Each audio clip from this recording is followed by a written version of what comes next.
We're trying a new thing this year, some repeated hymns, and this one is going to be a part of the new liturgy that we're going to try out this year. So we ask you to join us in Come, Come, whoever you are.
Very happy Ingathering welcome to all of you. I'm so glad you're here.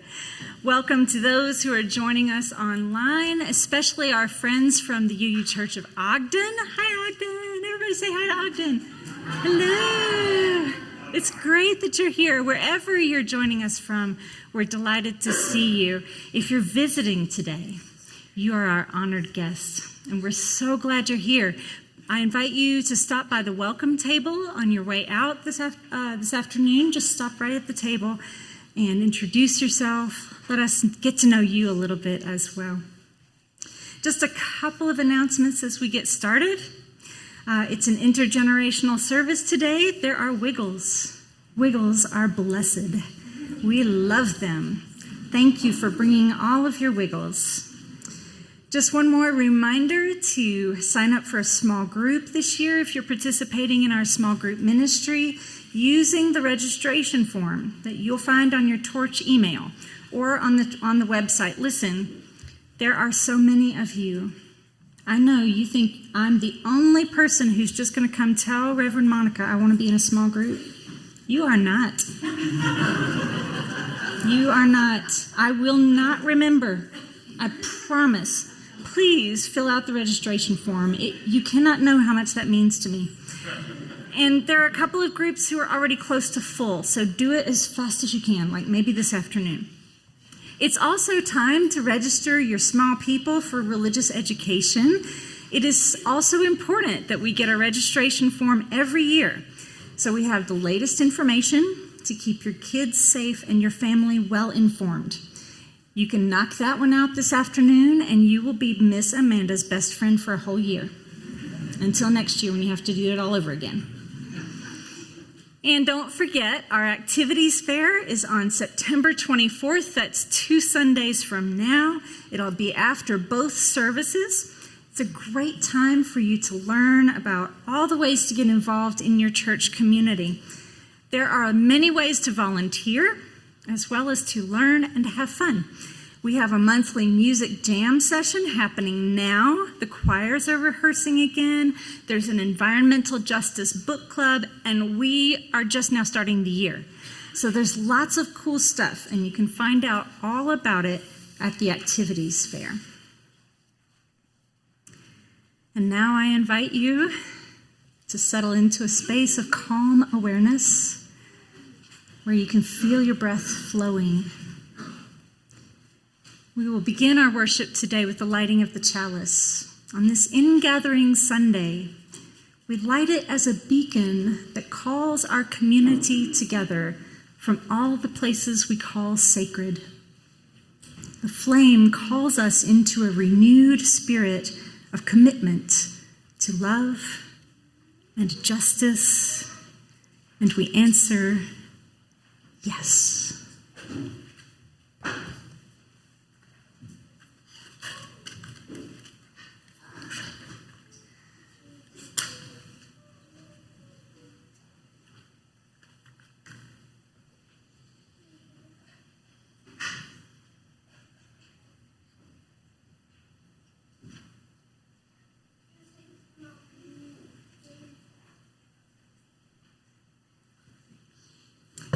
I invite you to rise in body or in spirit and sing with me, number 1028.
I am pleased to invite 3 members of our high school youth group up to share a little bit about the activism work they've been doing around the Great Salt Lake.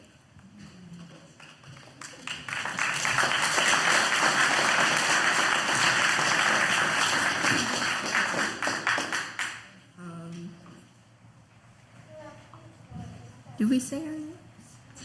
Do you want to say your names? Just like we should. Okay. I'm Rosie. I'm Clara. I'm Lennox.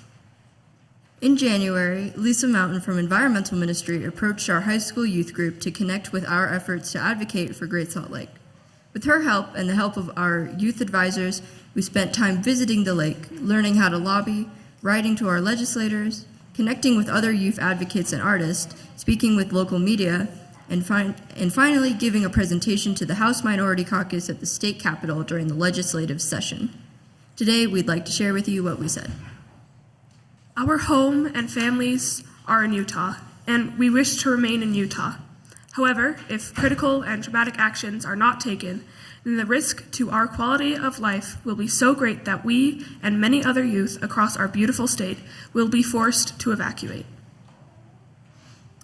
I have so many good memories involving the lake. Family trips to the marshes to see the birds and falling into the mud. It's engraved in there. Smelling the salt as it blows into the valley and writing a mini play about brine shrimp in the 4th grade. Great Salt Lake holds a precious and special place in the hearts of all who have visited her shores. I have visited Great Salt Lake often, but last July was appalling. The water was off in the horizon and you wouldn't even know it was there unless you looked for it. The temperature was 105 degrees and we saw zero wildlife. No birds, antelope, or wild rabbits. The area was barren and abandoned, the ongoing drought amplifying the lake's suffering. We left quickly, unable to stand the unbearable heat and drought. According to the most recent BYU study, the Great Salt Lake directly provides $2.5 billion to Utah's economy each year. According to the Department of Workforce Services, from 2021 to 2022, the change in cost the average consumer pays for goods and services in the United States has increased by 8%. This is a dramatic increase compared to just 10 years prior, when that increase was 2.1%. The cost of living in the current economic state the country has come to in this post-pandemic world is already on the edge of unbearable. Losing the lake and the $2.5 billion it brings in would make it near impossible to live as an adult and build families in Utah. This combination of recession and environmental degradation will leave us with a terrible choice as we grow older. Stay in a state facing economic downturn with air even less safe to breathe than it is now, or be forced to leave and settle down with our families in a faraway but livable state. So please take our words and use them in meetings, use them in negotiations to make it clear that the youth of Utah has spoken. We want a sustainable life of quality in this state. It would bring us to tears to be forced to leave. Many of us want to build our lives here and our families to continue to be safe living here. We encourage you to visit the lake, sit with her, and see for yourself how important it is to make choices to protect her, to protect us. In closing, we'd like to thank Lisa Mountain, Liz Waite, Oswaldo Ponce de Leon, the House Minority Caucus, Nan Seymour, PBS Utah, Environmental Ministry, and Amanda Esko for always taking us to Village Inn, our true home. Thank you.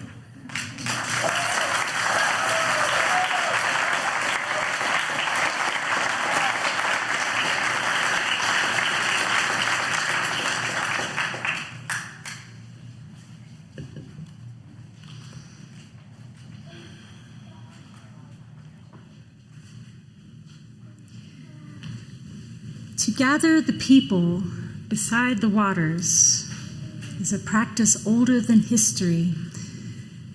The water's edge, a place where that which is solid is met, perhaps even overtaken by that which flows. The people come one by one or with their families or in small bands. They know the place. They've been here many times before. Their bare feet fit neatly into the footprints left by their ancestors.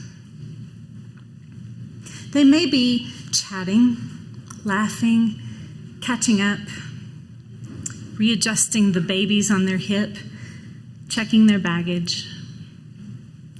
They may be sharing news, stories, congratulations, condolences. They may be peering over the crowd, searching for someone, but sooner or later, each one will turn and gaze silently over the water that called them here. They will instantly feel quiet in their heart, alignment with the spheres. The confluence, the meeting of rivers that pull the streams from deep within the earth and weave them into a single strand. The ocean, the womb and the tomb, she who accepts all and rejects none. She who converses with her lover the moon, with her reflection. She who roars rhythmically, ceaselessly in our veins. And our gathering place, the lake, the ancient mother whose undulating call reaches the senses of millions of birds from all over this half of the globe. They descend to her, caress her face with their feathers, nestle their eggs in her brambles, and tell her the news from the jungles to the poles. She listens patiently, gathering up the tales they bring and crystallizing them along her shores, a fine strand of jewels. We humans are compelled to approach more solemnly than they. The landscape is stark, and the closer you come to the shore, the more disorienting the horizon. She is casting her spell on you. You are entering a timeless realm. History folds in on itself, and you can touch the ancient spark of your own existence, the grain of light banked in the embers of your heart from the Big Bang right up until this eternal now. When was the last time you gazed upon that spark?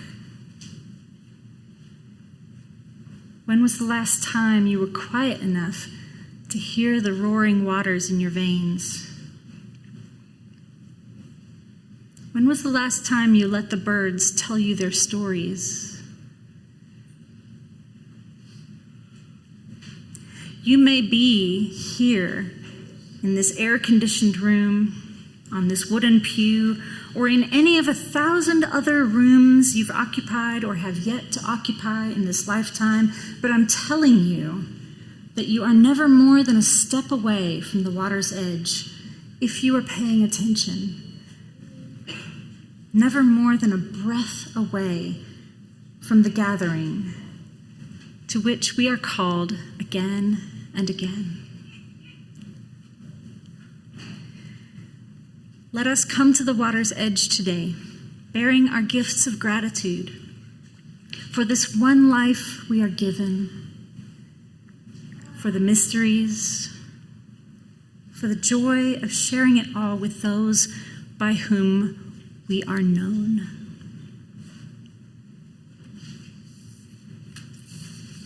I invite you to sing after me. Oh, we give thanks.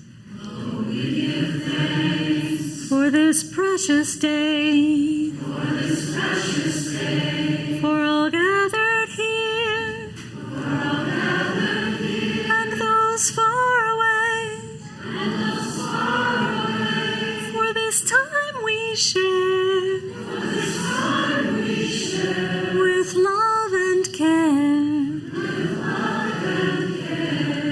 We give thanks, for this precious day. For this precious day.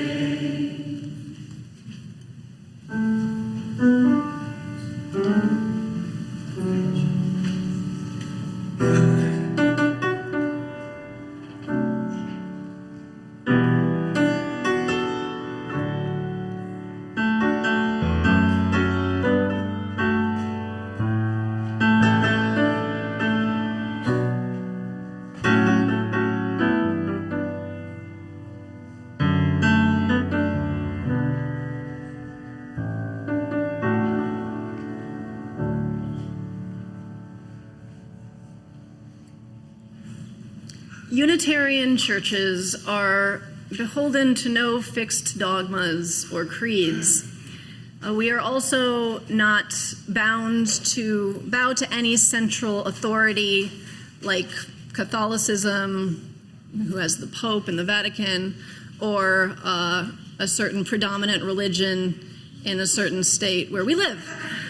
What that means is that each Unitarian church, this one included, gets to decide what it focuses on, what is important to this community. We are 100% owned by our members, by our pledgers, by our friends, and we are 100% funded by the community as well. In that spirit, the donation for the work of the church will now be received.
Good morning, First Unitarian Church of Salt Lake City.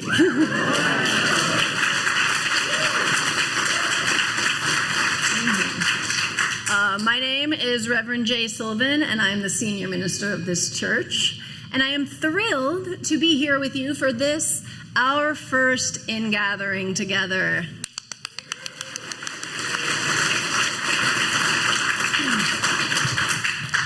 Now, in the admittedly weird liturgical calendar of Unitarian Universalism, Ingathering has always carried a slew of emotions for me. For one, there is the joy of reconnecting with friends that you might not have seen as much over the summer, maybe at all. There is the relief of the return and reconnection of the community. There is the familiarity of the church year. There's the excitement of all the possibilities of the coming year. This is probably even more exacerbated this year because it is our first year together, and it is also your first year with a senior minister in a minute. So then there is water communion. Total crickets. Does anybody know what water communion is? Great. Who wants to say what it is? What is it? It's when the water comes together. It's when the water comes together. Listen. People bring their water from their journeys and they put it all together in a bowl. That's right. So, if you are a member of First Unitarian Church of Salt Lake City, you might not know that traditionally, many UU churches, they have a ceremony, a ritual called water communion that is part of their ingathering service. Now, as far as I understand it, water communion arises from Unitarianism's historical proximity to privileged classes in New England. In New England, wealthy families have traditionally taken the summers off of everything. And sometimes they even relocate somewhere like a summer house in Cape Cod or Martha's Vineyard or Nantucket, somewhere by a lake or the ocean. And then water communion is a ritual in which members of the congregation will bring back vials from whatever bodies of water they spent their vacations beside, and they bring it to the church for ingathering, and then they pour their water into a large communal vessel, and everyone's water mingles, as Lissa said, and this signifies the sharing of individual experiences as the community comes back together to begin the year ahead. Now, I understand that you do not do this here, and I can't say that I hate that. Water communion does have some icky classist vibes, right? Even some kind of extractivist, consumerist vibes, right? And, you know, it's kind of got this air of, let's all of us who can afford fancy vacations use this opportunity to humble brag about our trip to the Riviera or our second house. That's not really a fantastic look in church, in my opinion. And that is also not the summer reality of very many people who are in our UU churches today. But I am generally not a fan of throwing the baby out with the bathwater. Bathwater. It's all connected. I wonder if we might find a way to re-envision water communion, or at least become re-inspired by its base elements. After all, water plays a central role in so many rituals, in so many religions. In Judaism, there is the mikveh. It's a ritual bath of natural spring water or rainwater that cleanses the bather in order to participate fully in holy aspects of life. Many Hindus will soon be celebrating Ganesh Chaturthi, just a few days from now. This festival celebrates the beloved god of new beginnings, Ganesh, the one with the elephant head. And this is a very apropos god, in fact, for us to lift up today as the god of new beginnings, as we are now beginning our journey together. At the end of this festival, clay idols of Ganesh are submerged in rivers, dissolving the sculptures and returning the deity to the divine realm. Many Hindus also ritually bathe in the sacred waters of the Ganges in order to cleanse themselves of negative karma. Many Muslims engage in wudu 5 times a day. This multi-step ritual cleansing is usually done to prepare the body for the holy act of prayer. In the Catholic tradition, in which I was raised, we were baptized in what was called holy water. This was water that was specially blessed by a priest, designating it as apart from the everyday. In addition to being used for baptism, there were fonts of this holy water, at the entrances of churches. And when you came in, you could take a little on your fingers and cross yourself to prepare yourself to be in the presence of the holy, in effect, blessing yourself and preparing yourself for worship. Now, for an institution as hierarchical as the Catholic Church, this now strikes me as surprisingly egalitarian. Letting you bless yourself. Now, I was never a good Catholic. I never took my first communion, and I was never confirmed. But to this day, every time I walk into a Catholic church, I take the holy water and I cross myself. Why? I'm not really sure I can verbalize it. But I think there is something to these purification rituals. These ritual cleansings that break down the barriers between our mundane, distracted existence and the divine. Now, I know I used the word purification. I hear ya. There were times in my past when I would have shut down at hearing that word from a minister. After all, wasn't I, a queer person, seen as essentially impure by so many toxic denominations out there who sought to use that rhetoric to harm and shame me? But I have more recently come to understand that those who use the terms purity and impurity to try to rescind or threaten the personhood of a human being are operating from an uneducated and shallow understanding of the terms as they have been used throughout religious history. What we know now as purity culture has very little, if anything, to do with these rituals, whose primary function has been to symbolically cleanse us from our many earthly distractions so that we may enter a state in which it is possible to connect with something higher than ourselves. I do not have the time or, frankly, the interest to talk about purity culture at length today. There are plenty of fantastic preachers out there like Nadia Bolz-Weber who deconstruct it beautifully. Just know that today when I talk about something like ritual purification, I am not talking about the type of purity that comes with a promise ring. But we're going to bring it back to water. Back to water. We're all near the water all the time. You're closer than you think. It's a big topic of discussion in this part of the world. Our city is named for a massive body of water.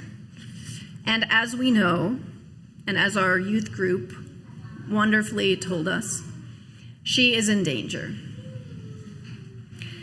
Let me tell you, it takes a lot of faith to move to a desert town near a drying lake with a toxic lake bed in the midst of a climate change exacerbated mega drought.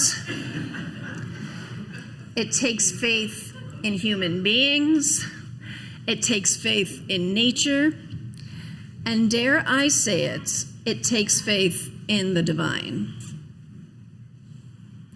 Some days I feel more connected to these faiths than others, but I want to feel it every day.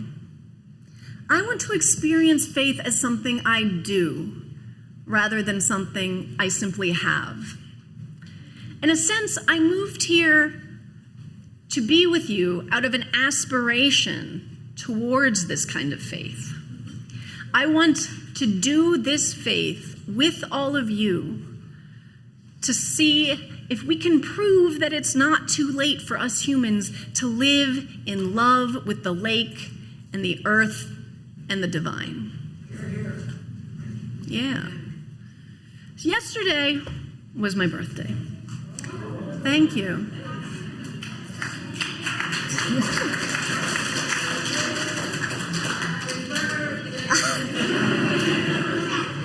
All right.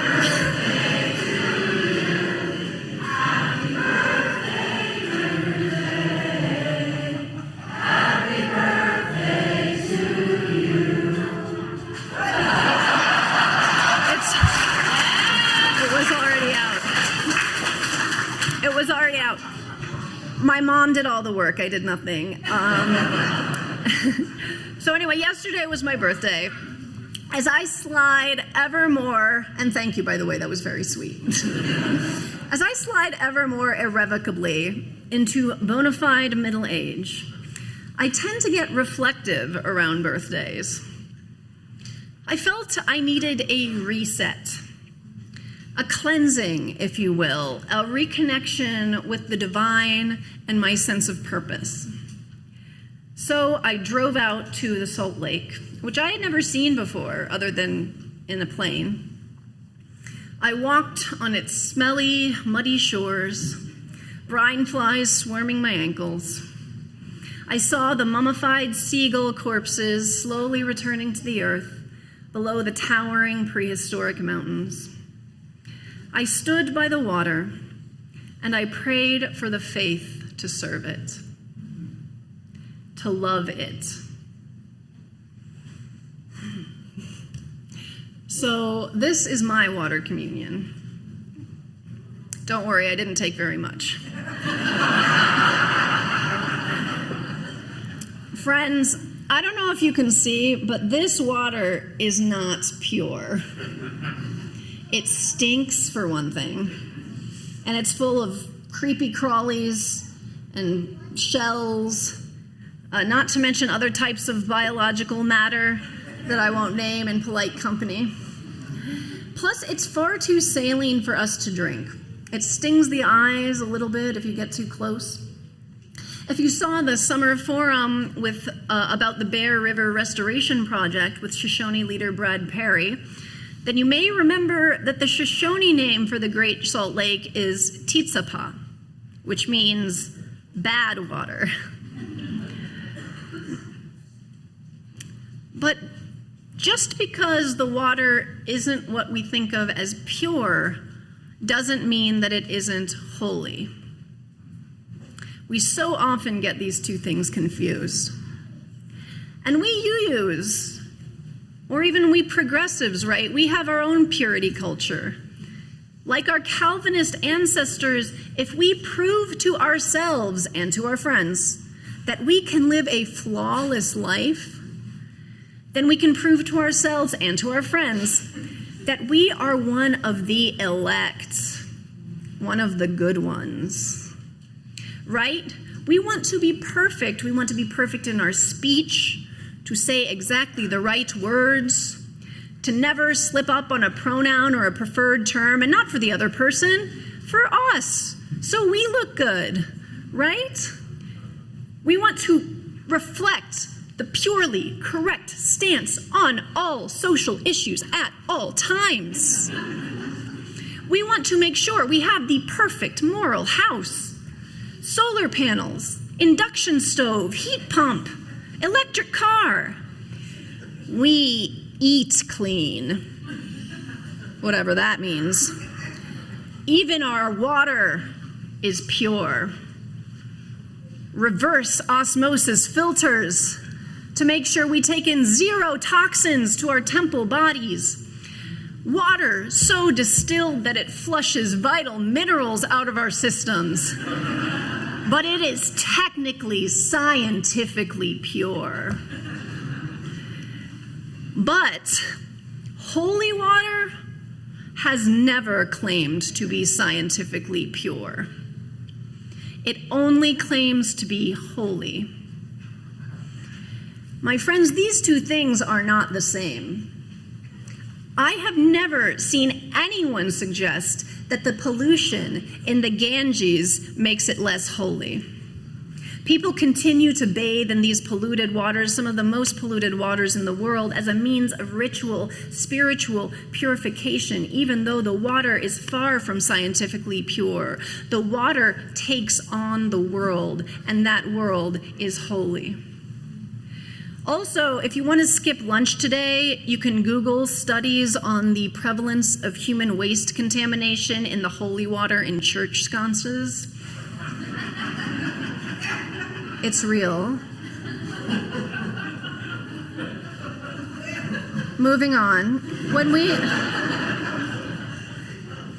talk about the purification that many of these cleansing rituals bring about, it is rarely about being literally or scientifically pure.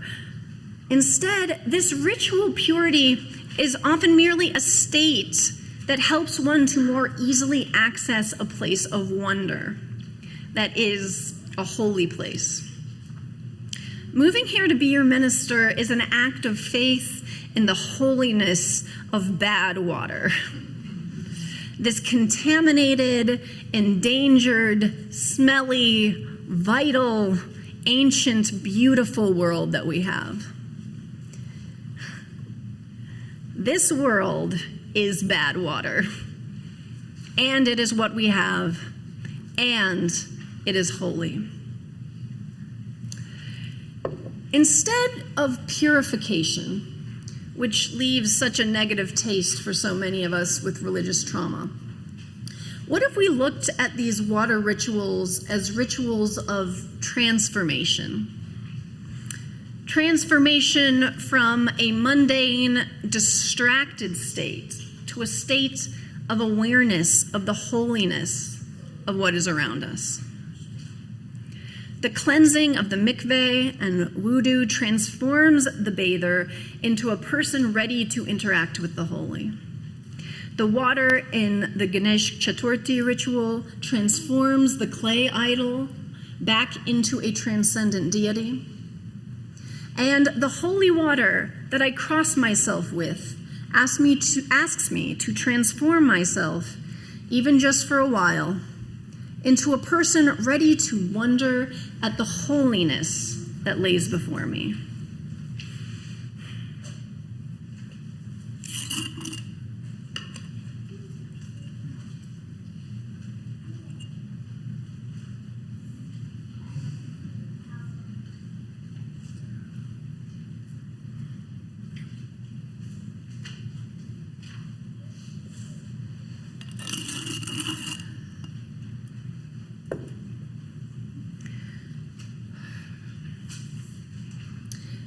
I believe we will not live in love with the lake without transforming our relationship with her and with the earth. It won't just be doing all the right things because we logically think we're right. It won't just be being morally pure and ripping out our Kentucky bluegrass to make way for native plants, even though we should totally do that if we can. I believe that to truly live in love with the lake, we must change ourselves, to ritually transform, so that we are prepared to witness, interact with, and be in awe of her holiness. I ask you, Salt Lake City, on this day of water communion, how will we transform ourselves to live in awe and in love with the holiness that is our world? The holiness that is our lake of bad water. The holiness that are our neighbors. The holiness that is the miracle of this crucial moment in our history, when all seems so close to being lost, but in which we may still love and wonder and change what we may. And if we can envision a way to transform ourselves, how will we commit to keep doing it? Because remember, friends, none of these cleansing rituals are one and done. Hello. Do they want to listen to the sermon? Speaking of distractions, no, none of these rituals are one and done, because we are always slipping back into distraction, as my plant there kindly demonstrated. Thank you, we planned that. No, we always have to commit again and again, because transformation is a continuous process. We are always in danger of forgetting that we are standing in the presence of the divine. I urge all of us today to find a moment of quiet near a source of water, even if it's in your bathroom.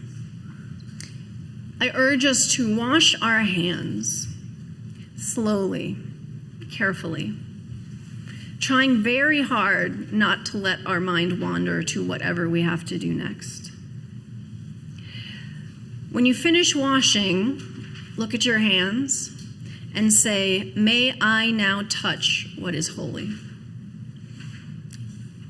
You may be surprised at what that holiness turns out to be. Friends, I look forward to exploring all the possibilities of transformation with you this coming year. I don't know what it will look like, but I am here to live this faith with you. May we begin in love. Amen.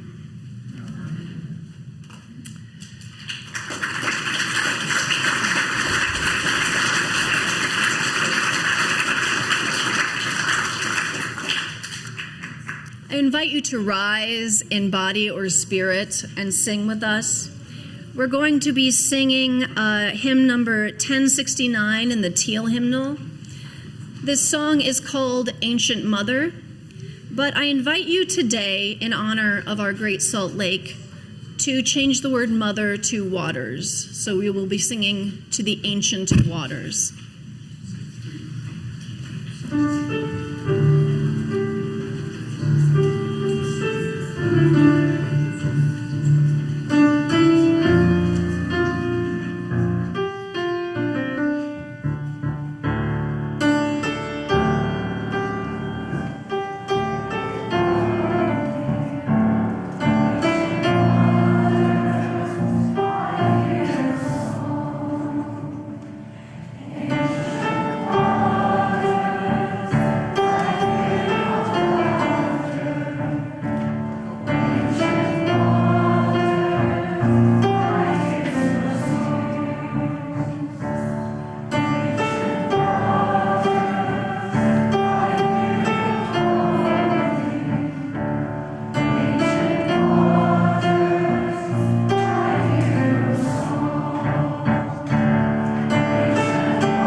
May we commit to this year of transformation.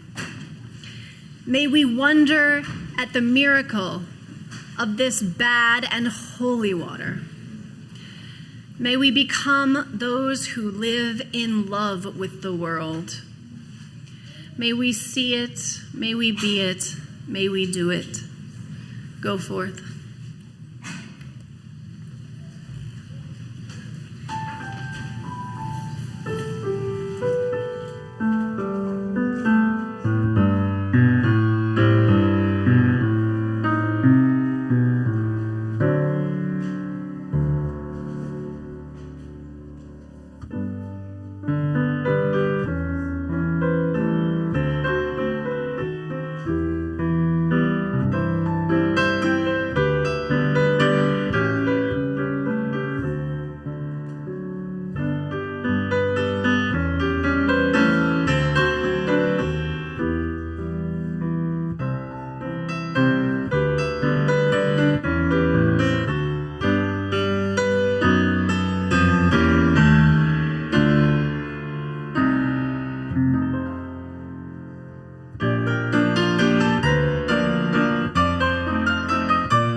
Friends, I am so happy to be here, and I hope you will join us for a potluck lunch out in the garden directly after this. Let's go eat.